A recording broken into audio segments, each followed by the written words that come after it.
بسم الله الرحمن الرحيم هل أتاك حديث الغاشية وجوه يومئذ خاشعة عاملة ناصبة تصلى نارا حامية تسقى من عين آنية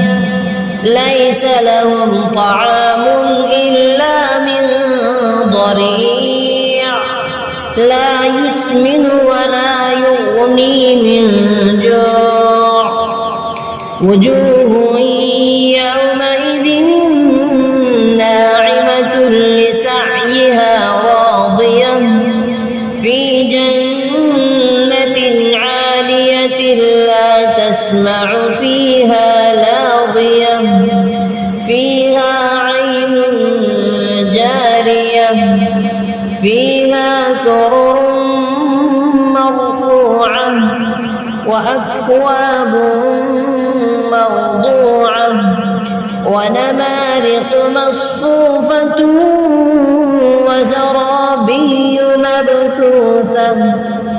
أفلا ينظرون إلى الإبل كيف خلقت وإلى السماء كيف رفعت وإلى الجبال كيف نصبت